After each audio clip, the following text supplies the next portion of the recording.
LYVATION, ENT.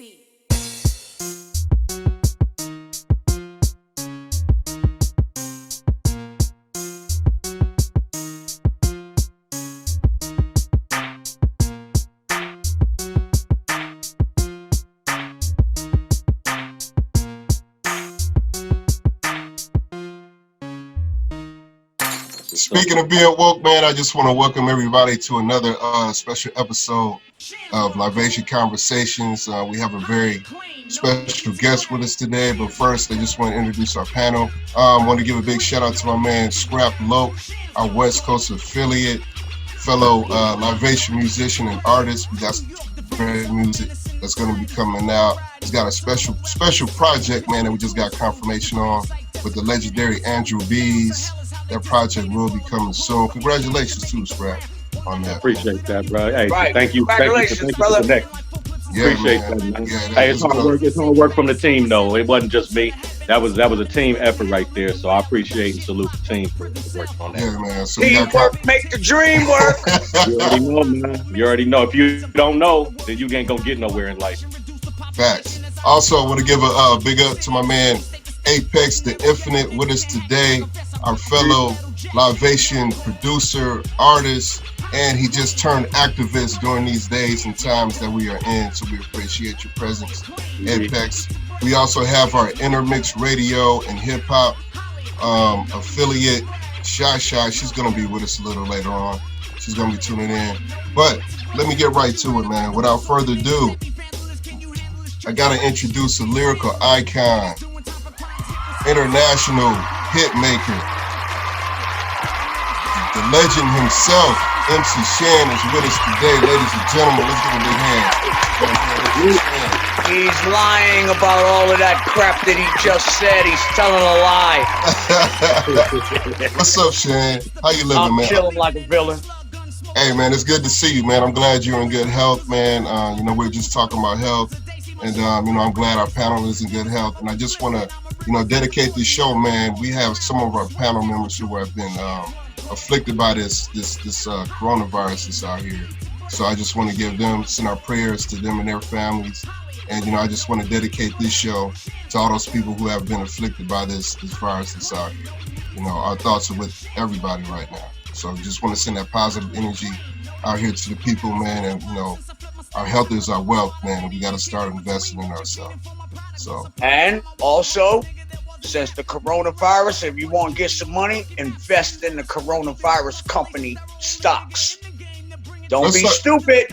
Hey, man, let's get right into this, man. Business is made from people's misfortune. That's how most Americans got rich. All right? So, go buy some of them stocks. Look up to some of them COVID-19 stocks and see who's running what. Because even if it don't matter, you'll have some money sitting somewhere. That's interesting. You brought that up. Autoimmune, it's a couple of pharmaceutical companies that just got bids for them COVID vaccinations, and I went ahead and jumped on it because that's how you invest. You invest on what's going on. The trend. Was it Novak? Was it Novak? Did you see a jump from $79 to $108 overnight? I'll be on that shit. Hey, I'm on it, brother. That's how I'm getting real money. We ain't got to go out there and slave for nobody. We can move money like this. It's the real shit right here. And look, and he mentioned the one I'm looking at, like, yo, get me some Novak, yo. $16 billion fucking government contract. Yep, check out Altimmune too. They jumped up from $20 to $29. I'm making a killing off that. Altimmune, hold on, ALTIMMUNE, Altimmune. I'm telling you, they still gonna keep jumping. But I hit them from $20 to $29 within about 2 weeks. You know what's good about this conversation is they're seeing black men talking like this. About finances, about getting somewhere, getting some bread, and getting to some money for our children. Yeah, that's important. And I'm going to look into Autoimmune. Sorry to take us off course, but he's no. SHAN, this is the chorus, bro. This is where we going right here. All right, I'm yo, we gonna talk about money, yo. Yeah, we can talk about a lot of stuff. Yeah. I want to make sure we point out that we black men who come from the streets and have that same past that many of these brothers have out here, and we own this now. That's what I want y'all to know. This ain't about how smart you are. anybody who got the will to grind and get it on some legit shit, it's too many ways that you can really do it. So we just showing you different ways to get bread without nobody having to get hurt in the process. You know what I mean? All right, but I also have to say this. In order for you to make trades, you have to have a bank account. So stop thinking like a ghetto nigga and putting money in your pocket. Get a bank account and get real stuff happening, because they don't accept cash. That's right. You're right about that. And get your credit up, because you can actually get loans to invest money and flip it and get you get a loan to invest some money on these stocks we're talking about. If it ain't no early payoff penalty, you can pay it off before you get hit with all the interest fees. And you take loans out on your own credit in your own name instead of going through somebody else and owing somebody else. Right. Right. And this way, your credit will be like mine, 755 for a dumb guy from the projects. Shan, how did you get your credit score up to where it is now? Like, what are some of the things advice you could get to the people out there?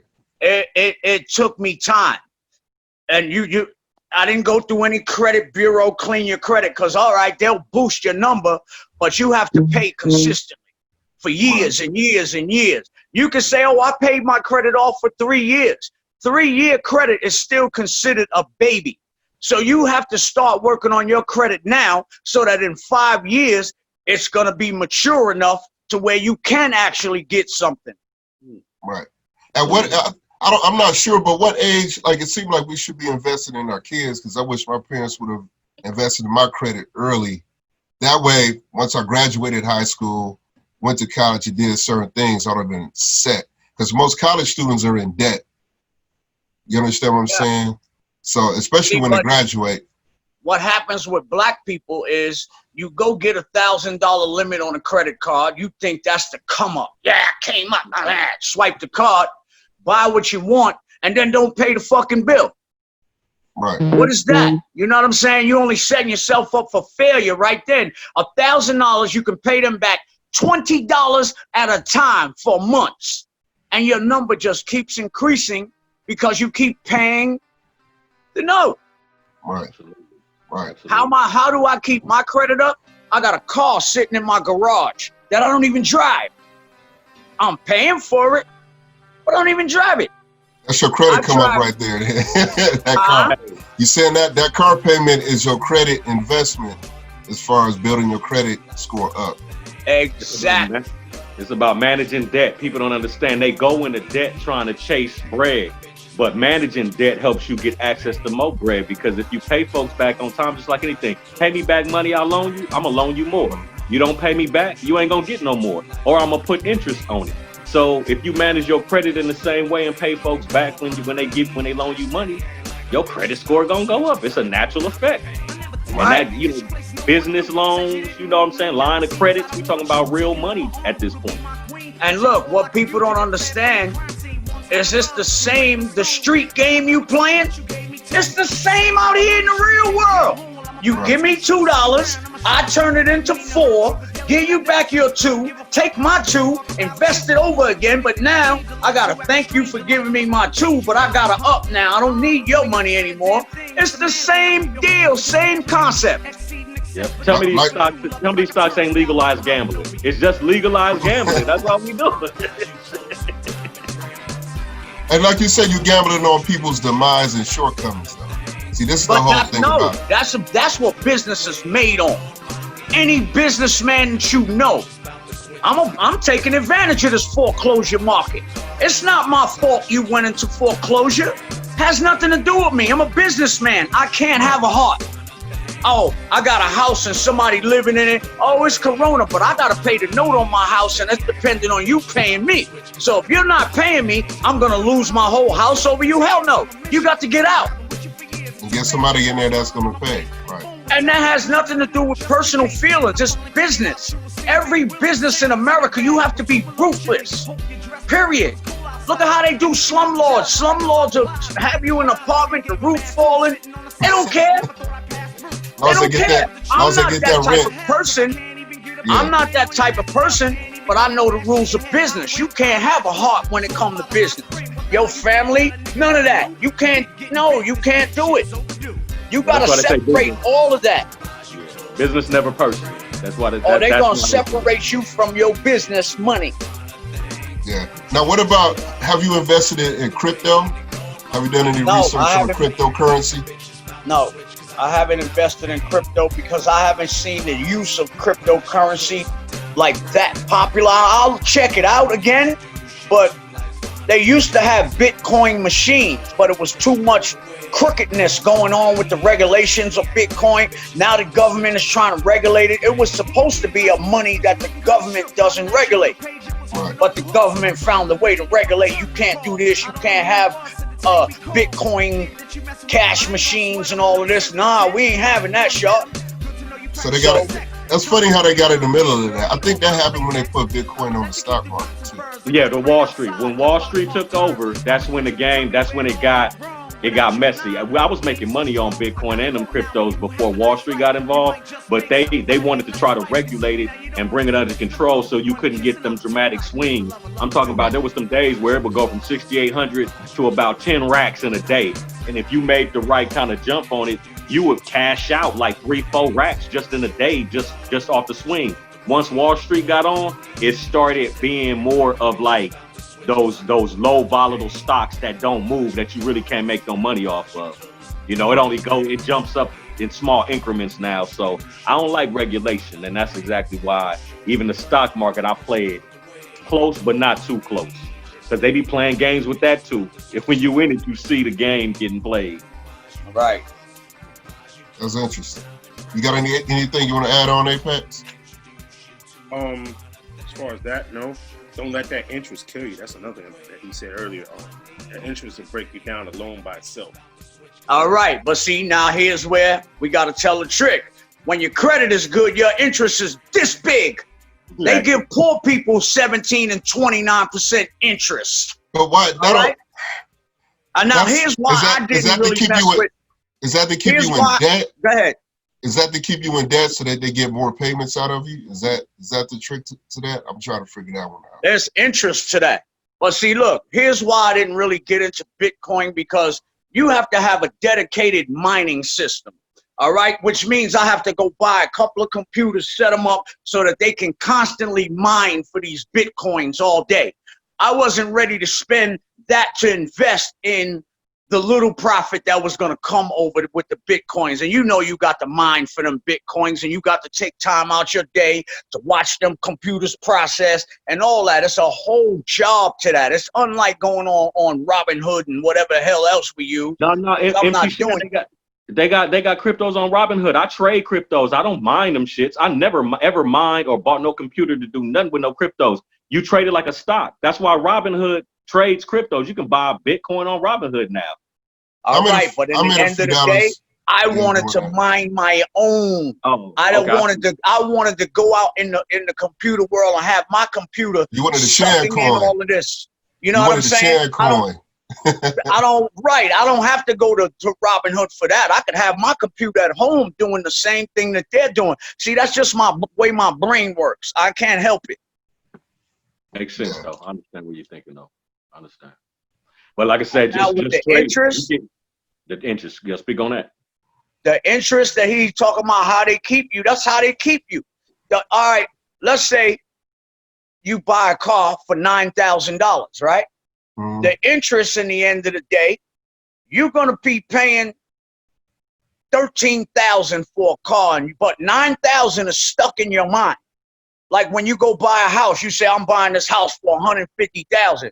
But after you finish paying for it, you actually paid $300,000.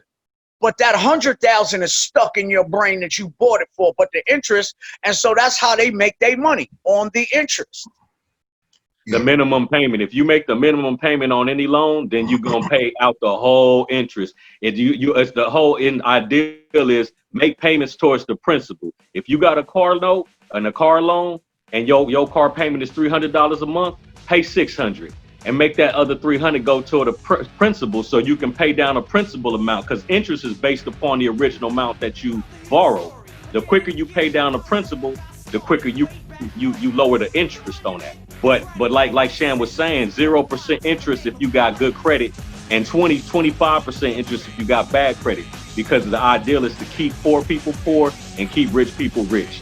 the poor is got to pay the price for the deals that the rich people get. So they got to charge you 17 because this dude just got 0%. He only paying taxes on the car. Right. Look, you want to know when I knew I stepped into another realm? When I went and bought that car that's in my garage, I walked in the deal. I said, yo, I want that Benz 450. Boom, I want that. And I was ready to give him some money. My man said, you ain't got to give me no money. Take it. Just take it. Here are the keys. Yo, that shit shell shocked me like, what? Did I finally make it? You went in there, so you telling me Shan went up in there with a green duffel bag, like he had the money. No. I went up in there. Look, I went up in there like this. I ain't had no duffel bag. Yeah. Real niggas keep these. I can't see. What is it? That's my bank cards. Oh, okay, I got you. My credit cards. Oh, you got. Oh, yeah. You got a lot of. I didn't go in with a duffel bag. That's when they really play you. Oh, you got a duffel bag, my man. That car was $13,000. Now you gonna pay 20 cash. Give me 20 cash right now. Oh, and we calling the feds too. Right. Because of the. And we gonna. And why are we gonna call the feds? Not on you, but just to keep ourselves safe. Yeah, right, we'll report our earnings. You have to deal with that. But we want your social security number too. Yeah, it's not like the old days. See, the old game that used to be played where you putting things in other people's names and houses and making fake documents, those days are gone. Yes, sir. I'm telling you, when I went to sign up with Robinhood and I just put certain information in, they had my fucking history. They knew my telephone number, they knew everything just by certain numbers I put in the thing. And I'm looking like, yo, should I get involved with this? They got too much information here. Right. But they're government regulated though. So that's what made me feel safe, because it's government regulated. And the reason why they need your social security, this, that, and the third, because it's business. Right. They gotta know who to tax. Right.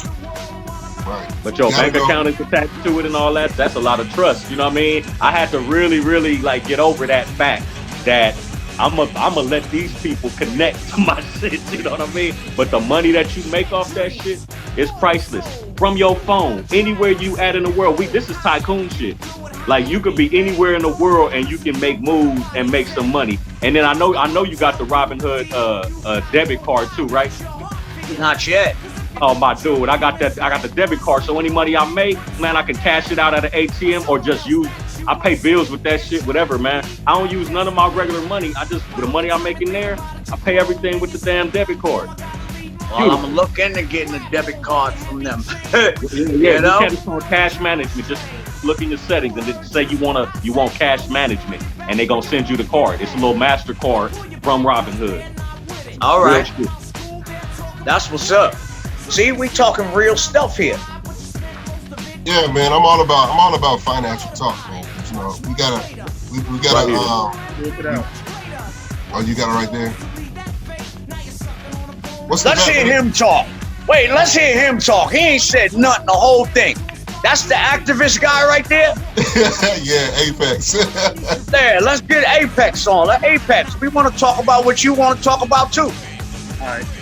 I got a question for you that's been ringing my ear for a minute. Bridge Records, right? Yeah. Is that yours? Was it mine? Yeah, yours. It was Tyrone's, and it was a label deal. It was a label deal from Pop Art, which was supposed to be Shan's label, but you know how that worked. So Ty had nothing to do with that? Ty had something to do with it. It was me, Ty, and Marley. Okay. And if you think about it, Bridge Records, only one record ever came out on Bridge Records, and that was The Bridge and Beat Biter. So who did Nia belong to? Nia belonged to the Eileens, Tunde and them, the Eileen brothers. They had, what's his name? Roy Burgess singing for them. Yeah. Confusion is in my brain. That's them. They was the Nia. They held Nia. Got it. So what was the big thing with? I only saw you on one record that had MCA written on it. because MCA, I did Feed the World for MCA. How I got that deal was through May James. And May James came to me and said, we want you to do a record, Feed the World. Fine. And we'll sign you to a deal. But what happened was MCA didn't know what to do with hip hop. So our relationship was scrubby. And so we just parted ways. I went my way, they went their way. Because they still was trying to diss rap. Oh, they wanted a rapper to do they Feed the World shit. But when it came time to do my music and what I want to do, their marketing department ain't supporting that. They don't even know how to, you know what I'm saying? Independent record labels wasn't even out at that point. What was the disconnect though between? Hold that thought, Pex. I'm gonna get back to you. What was the disconnect between the labels and the artists that they would sign versus them trying to promote them and create a campaign? I don't understand where there's always seemed to be that disconnect with major labels. Because once you find out that you're getting paid a quarter at a time for every record sold, your deal is for fucking a quarter. If you're good, you're getting $1, right? For each record sold. They making $10.59 off of every album, right? So you still owe them $200,000 that they advanced you. It's the same with financing. You still owe them the $200,000 that they advanced you because you're paying it back 50 cents at a time, and they done made $20 million on your ass. Right. Do the math. Right. Every record is 10. Find me an artist to get $5 a record. I don't think you will. Unless they independent, totally independent, and doing it themselves. That's the only way you're gonna get $5. You get all the money. Yeah, that's what I'm saying. That's the only way you're gonna be able to get that. That was how I had to drop that first project. It was I paid, it was $1.18 per CD to manufacture the glass mask, the replica at this factory. But once I factored in my $1.18 per CD, at that I'm selling them for $10. So I'm making $8 off every CD. Like shit. That's for independent artists. If you got a CD with a barcode on it and it's a real actual CD, people gonna shop with you just because you did that work. And all right, now let's go to today. When the last time you bought a CD? Oh no, that's a different world. Stop, man. All right, stop, man. You know what? I'm gonna say. Yeah, go ahead. The game today is not the same. You got to get 1,500 streams to consider it one fucking record sale. So you're getting jerked even more. Although you see these little niggas with all the money and all that right now, man, when they stop streaming your joints and that money is gone, save some of it. I'm just saying. The 1,500 streams, they ain't selling records no more. They selling subscriptions to Spotify and stuff like that, where, you know what I'm saying? That's where the money is at. But it's not being passed and trickled down to the artists like that. Even in this new genre of internet sales.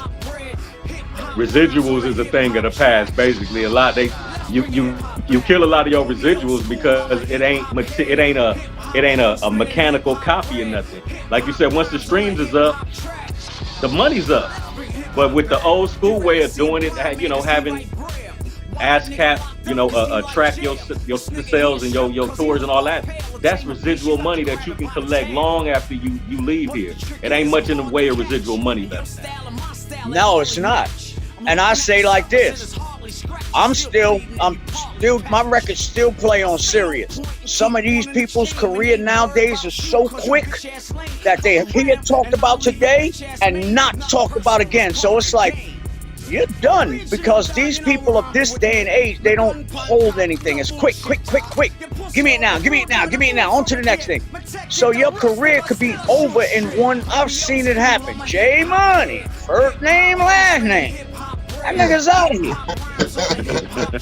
Where you at? At one time, he was the hottest. That was a big song in Atlanta too. That was a big song in Atlanta. Say what, right, Pex? But am I lying? No, you telling the truth. What's up, Pex? So what about the touring? Like, is that separate money or? Nope, not nowadays. When you get that 360 deal that they handing you now, they get a piece of your touring. They get a piece of your merchandising. They get a piece of your firstborn. They get a piece of your wife's titty, all that. There's nothing that you cannot. If you sell spit, they want a percentage. Yeah. And you don't own your intellectual property at all. Nothing that you create henceforth is theirs. You know what I'm saying? Exactly. And see, this is where I've had this issue for a minute now, because I'm telling YouTube, that's my intellectual property. Stop letting people monetize my stuff, but let me put my own song up. They'll take it down. They'll flag you for it, all that. Yeah, that's crazy. That's not it. Why are you taking my stuff down? Instagram does it to me all day. Facebook does it to me all day. But let somebody else put something up that ain't theirs, and they fine. They just watch me because of the rhetoric that I spit from my mouth. Instagram won't even give me a blue check. They don't want me popping up as a popular creator on their thing. I'm glad you brought that up. Speaking of Instagram, because I mean, I don't know if any rest of the panel be checking you out, man, but you're real active. You know what I'm saying? And every day you bring something to the table as far as content. So I got one question that I want you to share with our viewers real quick. Can you explain the movement that you have going on, the SNHFT? Snuffed. Yeah, can you explain that movement real quick? Too. But see, that's just some bullshit that I came up with. That ain't like no real movement. It's just I never run out of material. That's all. Right. Snuffed is just skinny niggas have feelings too. Right. but it's trending though. You know what I'm saying? Niggas is really on that, like, cause there's a lot of skinny niggas. Oh my God, I didn't even know that.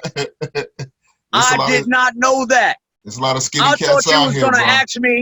I thought you was gonna ask me. Well, Shan, let's hear the statement when you said all lives matter. Okay, I thought you was coming at me with that, and let me explain that one too. Yeah, y'all see my nose? You see this nose on this snozola? You see that snoz? I'm gonna tell y'all something you ain't know, and I'm gonna show you a picture of my little white baby ass. Okay, that's why all lives matter. So you see my mama's black as nighttime. Look at me. Look at that nose. Right. Okay, so I have it in me. So I'm not 100% black. Right. Okay. I never noticed your nose, man. Man, damn, all the time, man. Nigga, look at that snob. Man. Look at that snob. I feel a bit deceived, man. All this time I should have been checking your nose all the time. That's why trying to tell us. Nose You crazy. You can tell from a man's nose. So you said you have some European descent in you. That's what you're telling us. I got to. My slave ancestry goes from no. This ain't even got nothing to do with slave. This was my father and my mama. Okay, and I was born at a time that when my mama was pregnant with me, she had to disappear, and when she came back, I was the nephew. Oh wow. I was born during the time. I was born during the time unwed parents. My father has to be whiter than white. If you see my baby pictures, my man, oh my God. Oh my God. He'd be like, nigga, you was in the sun, but your mama kicked in. Your mama's pigment kicked in. But you was a white little child. I don't even think you can see this on this picture. I don't even think you can see it. I was Put it up. Now, boy, hold on. Get a nice spot. Yeah, I want to see it now. Nice spot so you can see. Where's that? That little white baby there? Oh, hell yeah. That baby look like my mama dark as daylight. You know what I'm saying? So that's why when people say this to me, you know what I'm saying? That's why it's a touchy subject. My sons are half Italian. You dig what I'm saying? And that's not because their mother is white Italian, but her mother is. Right. And so my sons, I've got fucking mixed up family. Why the fuck would I want to hurt anybody? Because they're not of what I think. Or let's get the activists in on this one. Because I don't hate anyone. Period. I give every man respect, and if you give me shit, I'm gonna give it back. But I treat everyone equally. Period. And why? Because I've caught flack about that, and it ain't even flack, because you can't make me stutter. I said what I said. All lives matter. All the Black Lives Matter motherfuckers come out on me. Fuck y'all. Yeah. Yeah. Apex. Yeah. You the activist. Speak on it.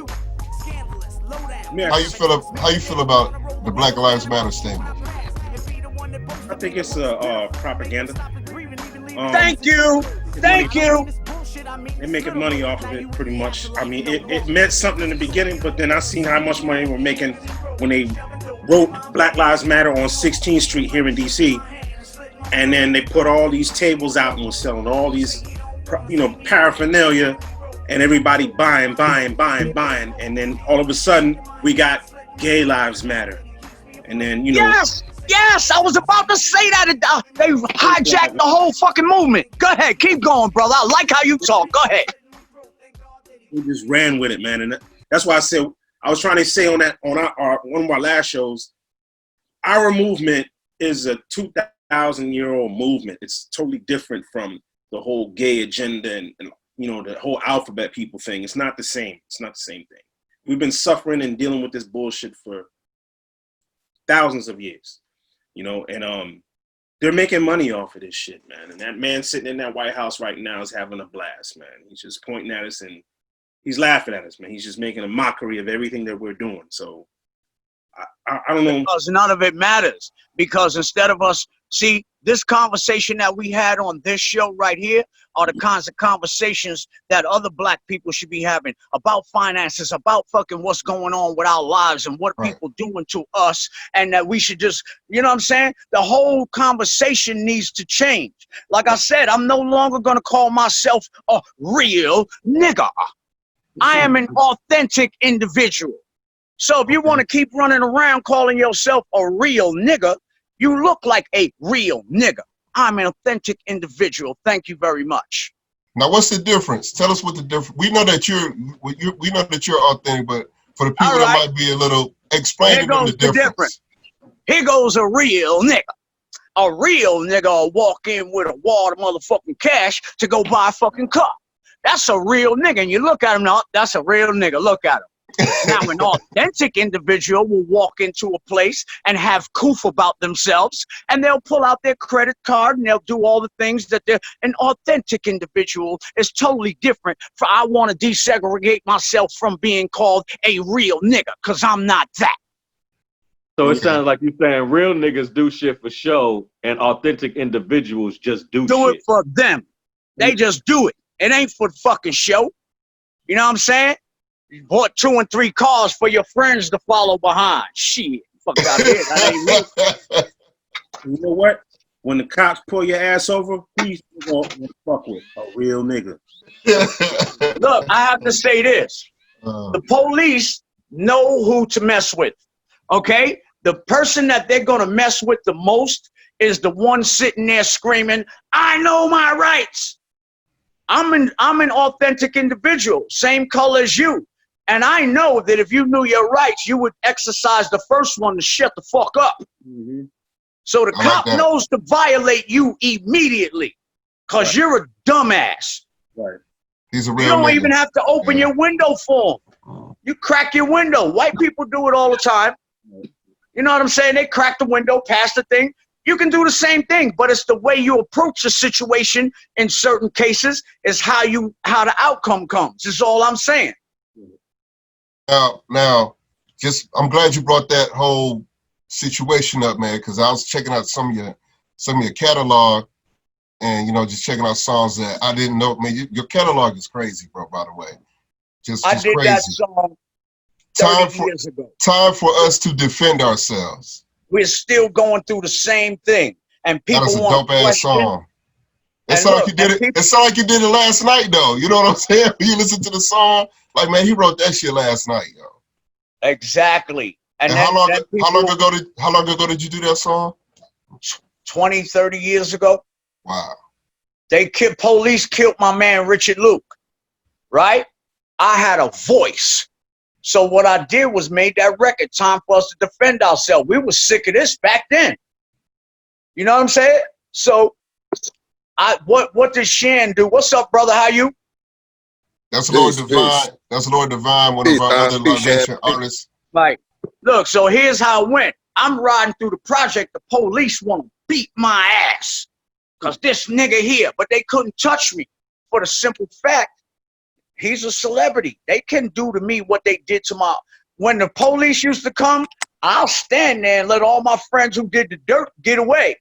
And I'll fucking go, yo, Shan, you can't have 10,000 in your pocket. Why not? I'm legit. I could do this. Right. You know what I'm saying? Come on, that's crazy. Give me my freedom. How many years ago was that? That same amount of time. Give Me My Freedom came out Born to Be Wild, I think. Yeah. No, yeah, Born to Be Wild. Give Me My Freedom. Yeah. Or was that Down by Law? I don't know. Down by Law. Okay, that was my first joint. That was the Marley joint, the In Control joint, right? Nope, Molly in Control. I had Cut So Fresh on there, I think. I don't know. I can't remember. I just know I wasn't getting on the symphony. Well, yeah, I'm glad you said that. Please tell me. I want to hear from you why that didn't happen. And you were supposed to be on there to me. Because I already did records with Molly Scratch. Right. And I didn't get Scratch. Okay? So I knew the deal. Like, oh, we're going to make a tape. And what happened? That tape became Molly's album. You see what I'm saying? And so I'm like, y'all go ahead and do y'all thing. I'm not going. And I get asked the question of why I'm not on the symphony as much as if I was on it. Right. So it's like, I'm not going to make a tape and it's going to be on Molly album and I don't get no money. Now imagine the writer splits that they get, what, 2.3 cents for each everybody? It's too much to split and I ain't trying to hear it. Okay, I got you. One more question. There was a song you did that was on record. And the words meant a lot to me back then.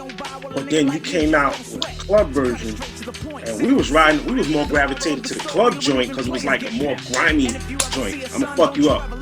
Don't you know by now that my name was Cocaine? Shan. Yeah, we did it. We did another remix on that. You did? Yeah, it's one that Molly did with he used what the heck was the record? It was a famous breakbeat. I can't remember it now, but we did make a remix of it. Molly produced that live thing that you did? Yeah. What club was that? That was Red Parrot. Man, yo. Cause he played it like y'all used to do a lot of your joints from the club on BLS. I remember that. Right. I would never see the shit on record. Cause I would go frantic trying to find it. But some of the stuff that you put on there, like I think I heard you say one time that y'all used to go to the studio and y'all shit was straight up in the radio that night. Yep. That's real. That's real, man. We didn't have to wait. We didn't have to hawk our records. None of that. We just it went right from Molly's living room on the radio that night. The studio that he had in Queensbridge? Yep. In Bell's house. So, I'm glad you said that too. What is the difference between Queensbridge, you're a big fan of North, Queensbridge and two different places. I've never been there. Left Rack is like 20 miles away from Queensbridge, but Left Rack is a glorified project. Left Rack was the projects where when you lived in Left Racks, it was like you lived in condos and shit. Wow. Was it the newer projects? Is that why? They had balconies. Okay. Nori grew up with balconies in the projects, nigga. We ain't have project balconies in Queensbridge. That's the only difference. I never heard of a project. Look, Nori's parents was rich hood. Nori was a rich hood nigga. That's funny, man. Look, it's like apples and oranges, nigga. You live in Queensbridge, you in the project, but you live in Left Rack, nigga. Yeah. Nigga. You came up. You came up so when you moved to Left Nori was Rack. Privileged.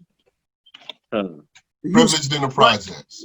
But it was still project. It was still hood out there. You know what I'm saying? Project privilege. It was just like you had a balcony out that motherfucker. Yeah. So you were flipping it through the bridge with your Benzes and Beamers and all that, and nobody was fucking with you. Nope, because I always me. I never flossed on people. I kept my friends. The friends that I had are the same friends I still have to this day. You know what I'm saying? And if anybody looks at my Instagram, think I don't floss. I just do what I do. You know what I'm saying? You don't see me rocking no look. I got glasses around my neck. You don't see no rings and no watches and shit. I don't do that. Like I said, the car that I don't drive, if I drove it every day, niggas would think I'm showing off. Fuck out of here, nigga. I don't even fuck with that. I drive my bullshit ass Tahoe, and I built that with my own hands. Not like I put the lug nuts together like a glue car, but when I bought it, it was a piece of shit. I saw you when you took your engine apart. I'm like, he wilding out. Shan is wilding out. I saw you. There it go, right there in the yard. There it go, right in the yard, my man. I saw you when you had your engine apart. I was like, oh, he wilding out. He going in. That's what I do, yo. That's what I do. That's what's up. Hey, yo, Shan, you know, some of the things you just said just now, I'm really curious, man, because, you a legend. I mean, you don't think of yourself as that. That's the humility, and that's what makes you real to me.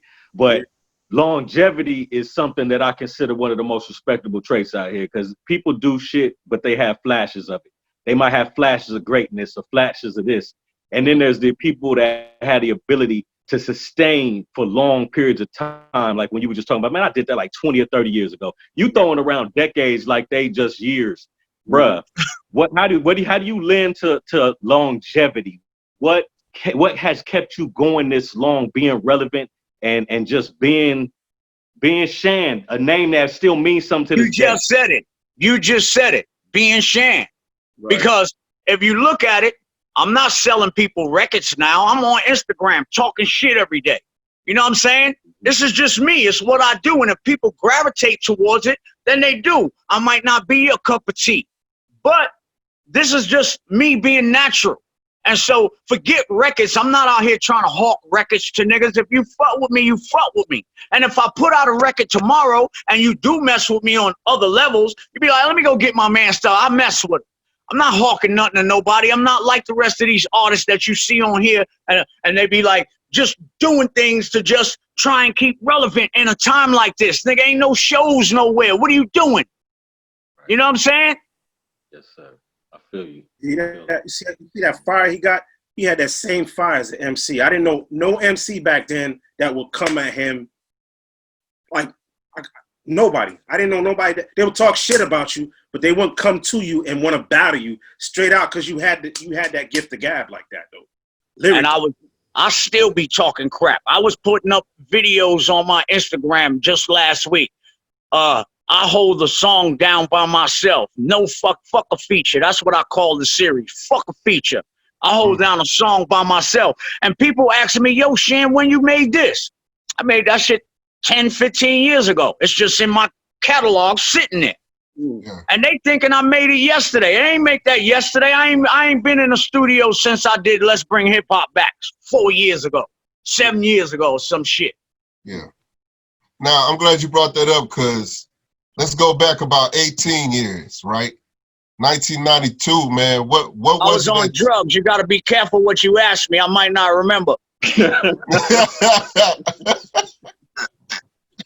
Go ahead, do your thing. But nah, just so what was it that changed your life? Was it the drugs that well, I know our listeners and viewers might not know. I've done my research, but tell the people, like, after 92, what changed your life? Informer. You know, said I just know me on the blame. I didn't have to deal with the music industry the way that I was dealing with it prior as an artist. I went and stepped up and been a producer because all of the rhetoric and all the bullshit going on with cold chilling and not getting paid, all of that shit was over for me. I could just walk away from hip hop and say, fuck it, I ain't gotta make another record. Yeah, that's right. Go ahead, Pat. I forgot about it. He did do Snow's music. All of his music? All of it. That first album, I did every song on that first album. And now here's the kicker.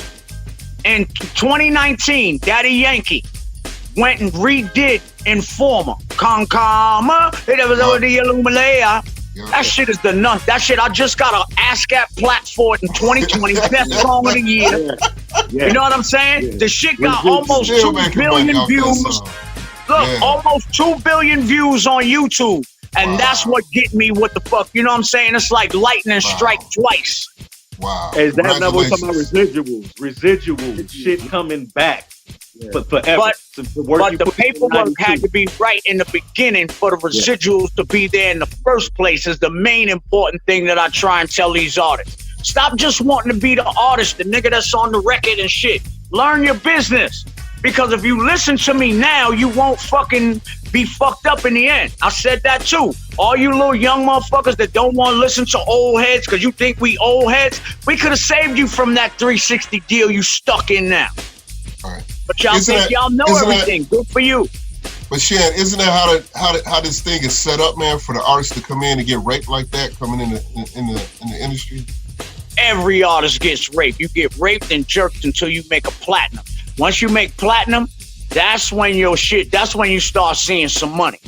If you ain't making platinum, gold don't mean nothing. You know what I'm saying? If you ain't making platinum, you ain't getting, because the simple fact, like I said, they pay 2 cents on the dime or something like that for streams. You got to do a lot of streams to make some money out in this day and age. And I say 2 billion streams, if they gave me 10 cents off of that motherfucker, I'm lovely. Yeah, you set. You can take some of that money, invest in some good stock. You know what I'm saying? Flip it like we were talking about earlier. Go buy real estate. Yeah, see, if you looked at me right now, you would call, you'd look, this nigga's a bum. He wear the same clothes every day. He just a bum. Look at the car he drives. He drives a car he put together. But niggas don't know I'm sitting on it. Yeah. Or I'm sitting on something. A little bit more than other niggas are sitting on from my era. Yeah. That I can tell you. Yeah. That's why y'all see me out on boats and doing RV trips. Me and my daughter getting ready to jump in the RV tomorrow and be out again. And I do things different than other people. I set trends. I don't follow folks. Yeah, I think that's important, man, to set your own lane, create your own lane right now. Because it's wide open, I feel like. But you got to be an entrepreneur, too. You got to want it. You got to be able to go get it. You know what I'm saying?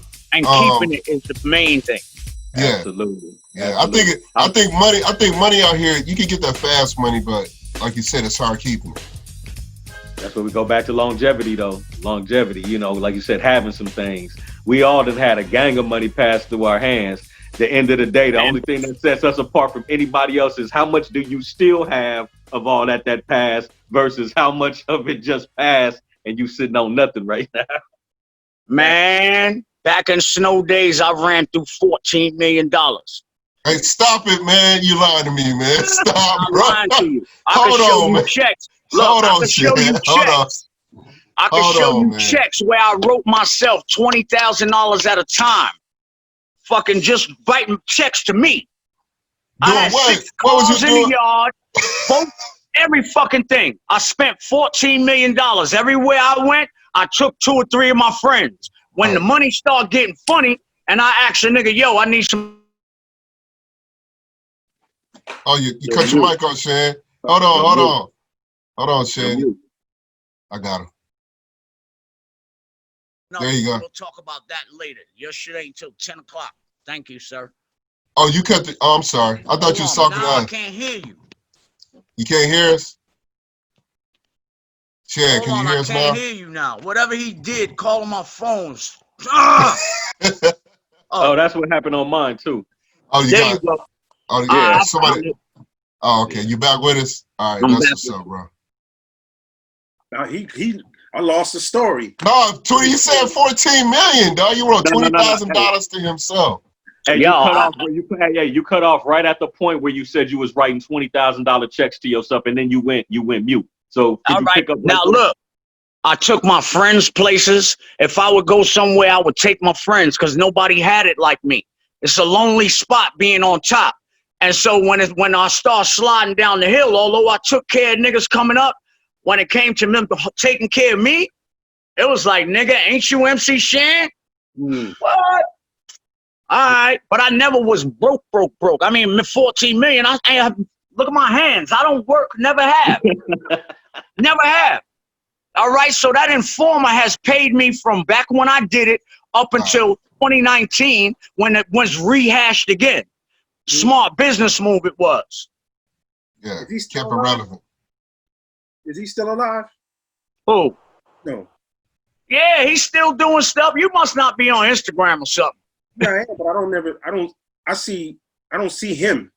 Okay, but he's my friend, so he tags me and stuff and like that. But he's making new music and all of that right now. He was a beast, man. Lyrically, man, he was a beast. How did you actually meet him? Like, what was the story behind that? I went to the weed store.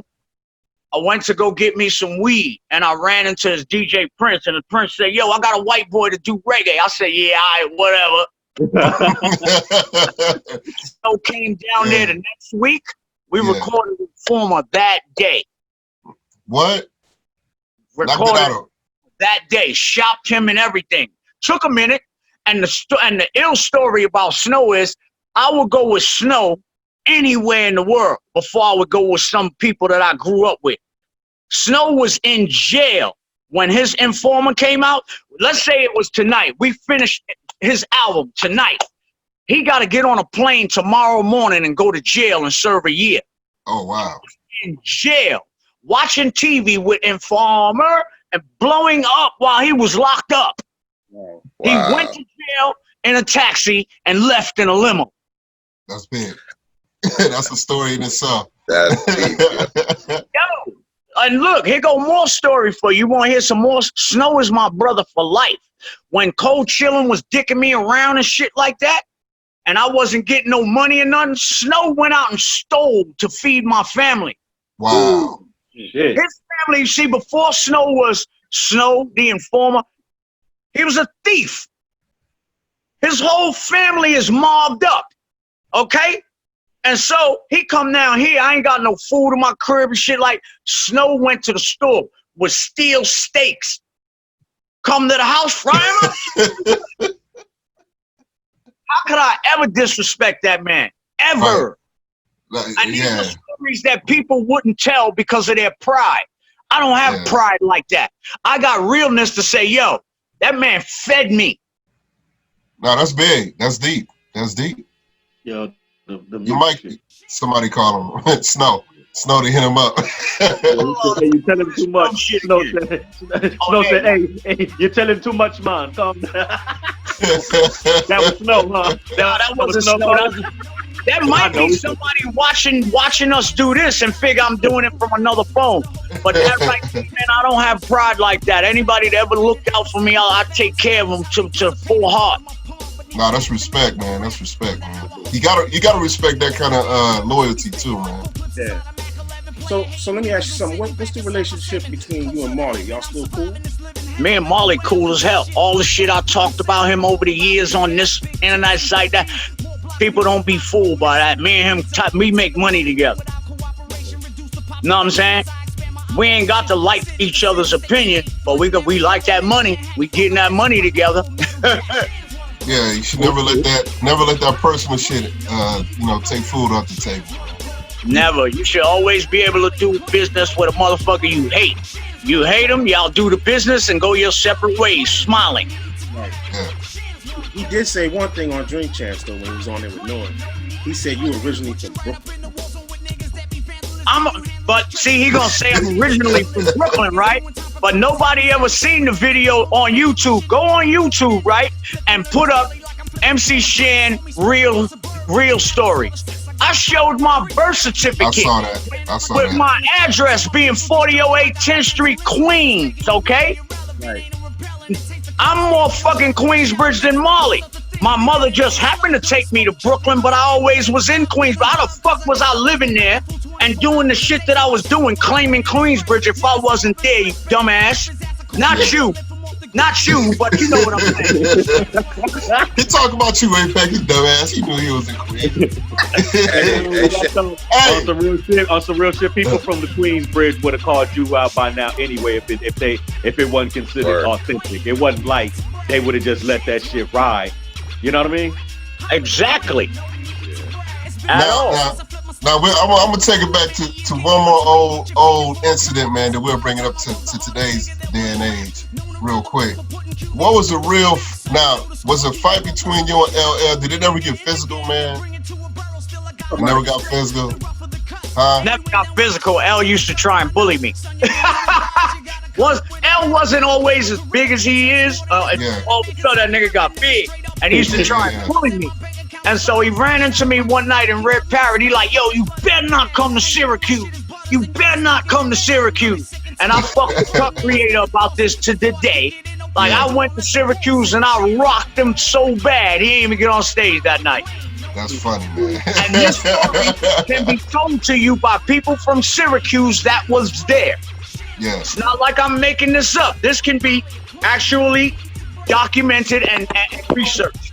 Now, did you call him out on stage, though, when he was up there? How'd you do it? At that time, we would just he do his show, I do my show. But I went out to rip him that night. I had Molly cutting up Molly Scratch and Rock the Bells. Yes. And I had them playing them back to back. And I ran over to the fucking turntable and grabbed LL's record off and popped it. And it popped. The mic went crazy. And he ain't come on that night. He didn't come on at all? Wait a minute. He didn't come on at all? Nope. I hear they tried to turn his limo over that night. Oh, wow. It's a hard act to follow, huh? He couldn't even come after that. He said, I put a muscle bound man and put his face in the sand. Not that night. Hold on. Marley. But let me tell you how much I appreciate LL. Yeah. LL has called me and wanted me to be on Sirius Radio. Because he sees what I'm doing. And what I look at that as like, yo, if you ain't doing nothing, Shan, look, I got some bread for you. Feed my nephews and nieces and shit. You know what I'm saying? So the story I just told, people would take it where they want to take it. But I'm telling you that this man has recently called me and say, yo, Shan. And I told him, I said, because he knows how I am. I can't have no fucking job, yo. Because I'll get mad and want to go smoke weed or something, and I'll just leave dead air. Fuck that, I'm out. We hear nothing but static. Shan must be on a smoke break. He'll be back in about 5 Shan 10 minutes. just cut the fuck out and did what he wanted to do. So I told him I can't do that. But I did tell him the idea I got for the RV. You know, so you think you know hip-hop. I go pick up 3 contestants in the RV before Corona hit. Once Corona hit, I shut that shit down. So I take the RV. I go pick up 3 contestants, sit them on the RV. We drive the RV around, and as you answer questions, somebody got to get kicked off. We only got one winner. So no matter where we're at, if we on 285 and you fuck up at that moment, you pull the fucking RV over and your ass got to get off. We ain't gonna leave you there. Look, we ain't gonna leave you there. It's a car following to take you home. Yeah. CV. But, you know what I mean? Just the TV aesthetics, nigga, you got kicked off on 285, motherfucker. And look, and this is how it went. After I told him I didn't want the job thing, I said, but I got this idea. He had his fucking program developers. He had his production team call me. Like, yo, talk to Shan about that RV show. And what the production team didn't understand is when I told them I'm doing it anyway. I'm not asking y'all for no money, because usually they want niggas call them asking, can I get a budget to do this? And when I told them I'm not asking you, I'm doing it myself already. The phone went silent. But they're not used to dealing with people like that have their own ambitions and their own, you know what I'm saying? The whole RV show, somebody could steal it. It doesn't matter, but you're not me. It's not going to be as interesting because Shan ain't on it. Right. And it's not your RV, you know what I'm saying? So that's a big difference there. Yep. Devine, mine sits right here. Look. Yep. Mine sits right there. You got a nice one. My joint sits right there. Yo, we got facts in this show. We showing everything to prove it. We talk about finance. Shit is boom, real. like RVs, boom, like we live and direct. Go ahead, Devine. You had a question for Shan? Yeah, I just want to ask Shan if you have any type of dealings or relationships with KRS. He muted. Huh? He muted. Can't hear him. Hold on, somebody was calling. Cassidy, I'll call you back. All right, there I go. I'm back? Yeah, you back now. All right. You heard the question? Shan. No, I didn't, because he keep calling me back to back. All right, Hey. Shan, what's up? First of all, I'm a big fan, man. Much respect to you, brother. I just want to know, do you have any types of dealings at all with KRS? Yeah, as a matter of fact, funny you say that. Funny you say that, because, can you hear me? Yeah, we got you. Yeah. Chris, I was out the other day and Son One, his man called me. Chris wants me to be in his documentary. So I think I was supposed to film it today, but we got to get paperwork right. I'm not on that old school good look. It's a good look type of thing. You know what I'm saying? Paperwork got to be right, especially if it's something that you're putting out for sale. I gotta. Well, what haven't they, man? When is your movie gonna come out? I wrote one, but I didn't do anything with it. It's written, Yeah. it's on paper, it's scripted out. Yeah, we need to talk a little later, man. We got a couple people, man, that might be able to push the envelope if you want to do something. You know what I'm saying? Help out. I got all kind of ideas. I'm not just pinned down to one thing. Yeah. I'm saying I got all kinds of ideas. People don't see and notice that with what I do on my daily basis. Yeah. You can't pin me in a corner. Is all I'm saying. Cause you got a crazy. Your story is still being written. You know what I mean? So you got a lot going on, man, and you've done so much, and you've influenced so many careers and people in this thing, man. And I know me and Pex was talking the other day about the Real Rock, the Roxanne Shante. Yeah, I didn't like how they did it. They could have shined them a little bit more, but it was her movie. So. Oh, but see, check this out. You're right. That was her movie, and that's what it is. I ain't. I mean, when we saw Queens, we saw you first. We respected Shantae and everybody else that came along with y'all, but we saw your face first. That's when we hear Queensbridge, it was your face that was on the map that we saw back there. You know what I mean? Now I know, Shan, you've been in some movies, man. Why you didn't pursue your acting career a little bit more? I was too wild back then. I was too wild for a lot of shit. Why you think motherfucking I got kicked off of fucking Warner Brothers for telling Benny Medina he's the F word? Matter of fact, I told Benny Medina he was a bundle of sticks. What happened, man? You found out they was ripping you off, man? What happened, man? Benny Medina was trying to put me in that little group that they have, that group. Yeah. That my first movie would have been 6 Degrees of Separation. Oh, shit. Yeah. I was up for the Fresh Prince role. Let me get it right so niggas don't get this. I was up for the Fresh Prince role. I was signed to Warner Brothers. It was a perfect match. MC Shan, he's crazy, But then I just started noticing things about Benny Medina that I didn't like. You know what I'm saying? And so when I called him a bundle of sticks, that just killed everything. No more Shan on Warner's, none of that. But who got the spot? Fresh Prince. I ain't saying whatever fuck went down with that shit, but all I'm saying is I know what he was trying to do with me to get me to be that. So you avoided all them entanglements and all that other stuff that's going on. Exactly. After the fact. Now, think about it. He went to Hollywood and got Holly weird. Yeah. Even recently. He my man and all that shit. But the nigga went to Hollywood and got Holly weird on the nigga. Yeah. You gotta, man, let me not say that. That's my man. I can't say that. No. But I mean, we don't have to talk about him specifically, but but this is things that's on my mind. It's like you got one child that wants to be this and the other child that wants. What the fuck is that? What the fuck is that?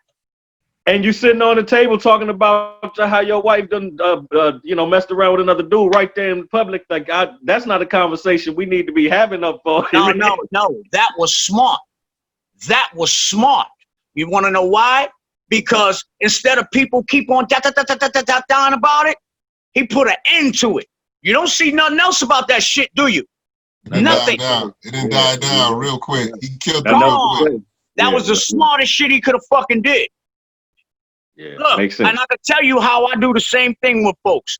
One year, my daughter was 6 years old. I had her on my Instagram holding an assault rifle. Oh, wow. Black people went in on me. Why are you teaching her that?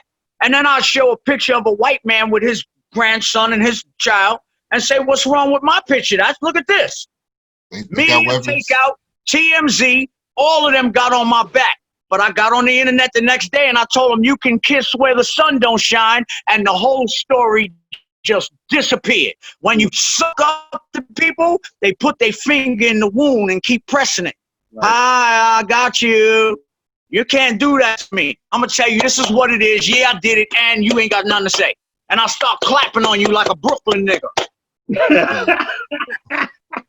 That's the opposite of an apology. So there's apologies, and there's taking your stance on shit. Either one is the public thing. Which one you gonna choose, though? I like that. That's real shit. Exactly. Nick Cannon should have listened to this should have listened to this little Zoom meeting right before, so he could have stood on what he really believed instead of having to back down on it. He just said, I believe this, fuck you, and that's all it is. Did he do that? Nah. Yeah, they made him apologize. Wait a minute. Did he back down? All the way. Well, I mean, look, I can't judge another brother for the choices he makes, but I'll just say he said that he might be misinformed and he needs to do more knowledge on the subject, which I thought that what he was speaking was knowledge on the subject. But he all right, but see now how many false prophets come along preaching words out their mouth and motherfuckers want to follow behind them. And now the same nigga that y'all looking at him talking about black Hebrew Jew shit, now he don't know what the fuck he was talking about. He's admitting it to you, but you followed his dumb ass. That's deep, man. Speaking of that, man, I'm glad you brought up the thing about, teaching your kids how to shoot. Like, dealing with what's going on right now, man, what do you tell your kids, man, about, the mass situation and how to be safe out here? Like, what advice are you telling your kids? Here's what I tell them. Keep your weapon pointed downrange. Never point your weapon at a person or an animal. And never put your finger on the trigger unless you're ready to pull that bitch. That's it.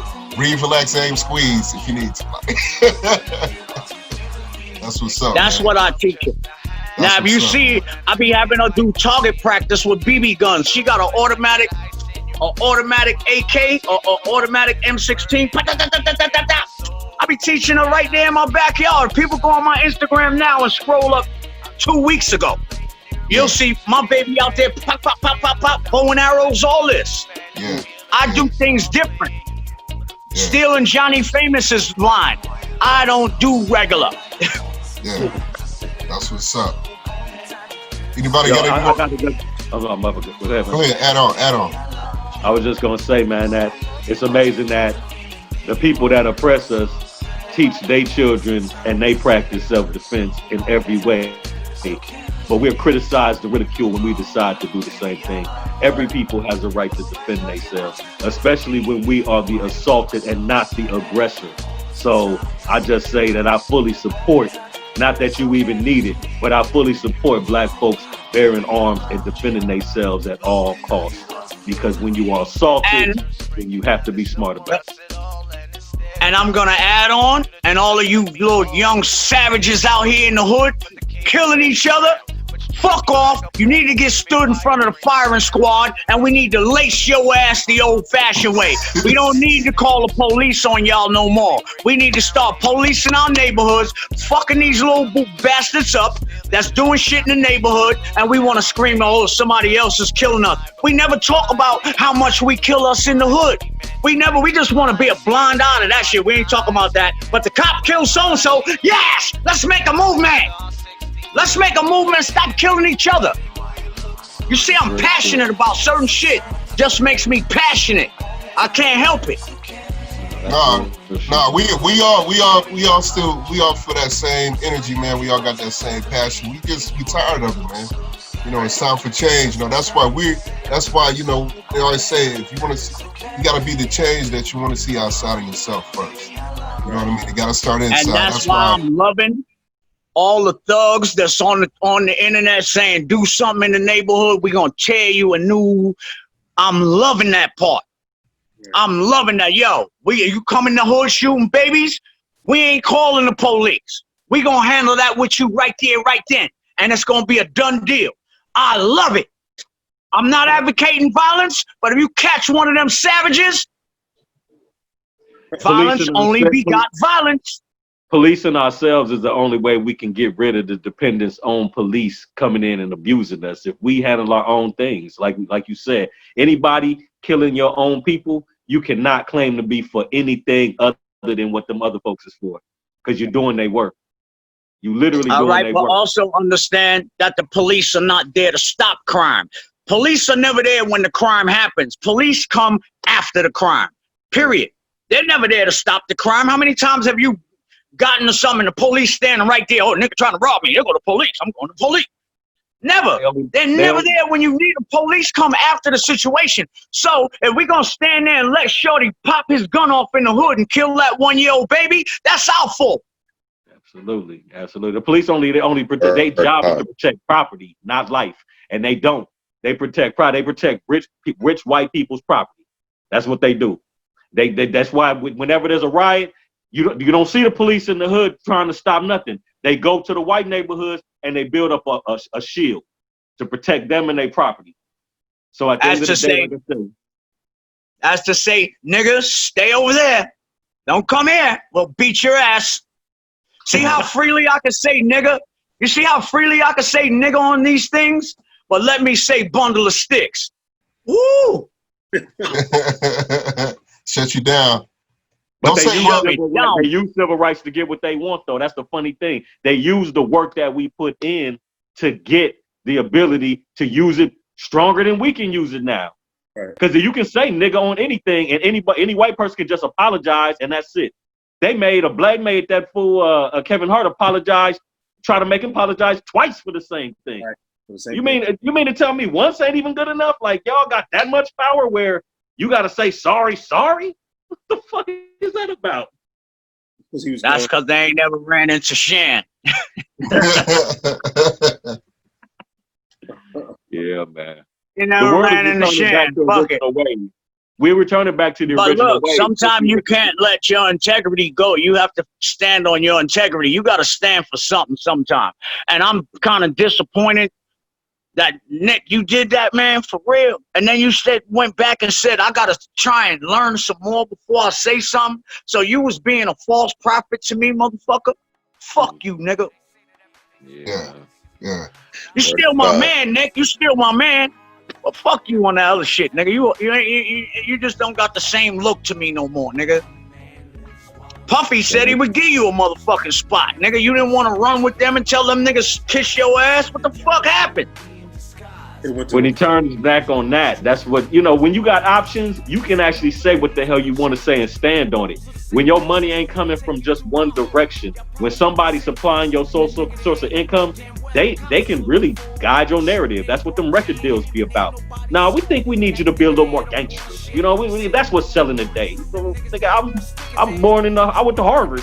With shit, it don't matter. Nigga, go get put on this set like they told Chris Brown. They told him to get put on fruits out here. This fool from Virginia ain't never banged a day in his life. In order for him to get some street cred, he got put on a set out here in LA. Real shit. And now he bangs that shit like he was born and raised out here. End of the day, it was about credibility and appeal. And I'll stand on that shit. That shit is not real. At the end of the day. But niggas will give you credibility when they see you a real individual. You don't have to join the motherfucker. Yeah. But money is what you have to replace the real credibility. You can pay your way to get into a lot of shit. That's called extortion, right? No, it's a voluntary thing. If I'm trying to go get street cred and I need to go kick it around some niggas to get some street cred, and I'm paying them, then I'm actually looking to get extorted, because you exchanging the credibility for it's a goods and service at that point. It ain't something you put in work on these streets like a real man had to do, not trying to prove nothing, but just the way that your life leads you. But when you gotta do it on a falsehood, it's a transactional thing. Street credibility ain't something you can it ain't a transaction. It ain't something that you can exchange for no goods and services. Well, fucking cash value. Ain't no business. cash value. That ain't business. That ain't got nothing to do with business. That's the personal we talk All right, about. but now let's all look at this. I should think that by now Nick got enough money to sit back and he don't have to kiss ass. But I guess he'll miss that limelight so much that it means more to him than his own fucking integrity. Because I know this nigga got more money than motherfucking most niggas got. Doing that, whatever them shows he was doing and all that, are we supposed to feel sorry for you because you signed the paperwork to tell them they could have wilding out? No, should have got a lawyer, nigga. We don't give a fuck. You know what I'm saying? Come on. You must not. He feeding a lot of people though. That's the thing. Like it might be the fact that it's like, ain't it like? It's time for you to say. It's time for you to say, nigga, I'm sorry. You gotta get a job. I'm sorry. I did what I could for you, but now it's time for you to stand on your own too, because I can't afford to do it no more. Period. Word, yo.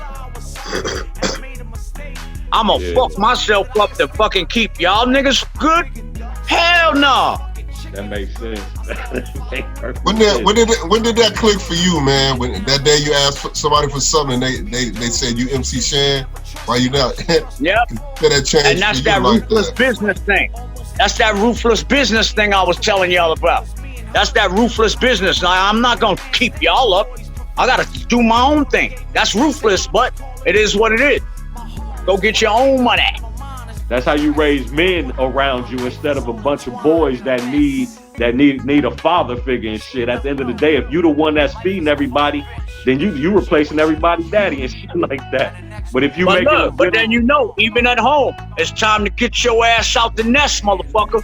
Exactly. Yeah. But hey, Shan, before I don't want to hold you too long, man. You didn't give us so much info, man. I appreciate it. Appreciate y'all.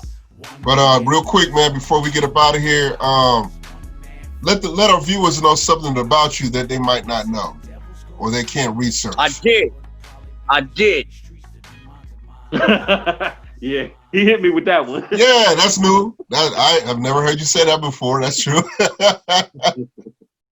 So I appreciate that. Hey, tell everybody where they can check you out online, bro. MC Shan 1 on Instagram. And that's all I use, Instagram. MC Shan with a #1. You want to laugh or two? Huh? No, so why is that the only social media site you use? I'm just curious. Cause I got it connected to my Twitter and my Facebook. So whatever I put there, I ain't got to go 1, 2, 3. I just go 1 and it go everywhere. That's what's up. So you got everything linked up. One stop shop.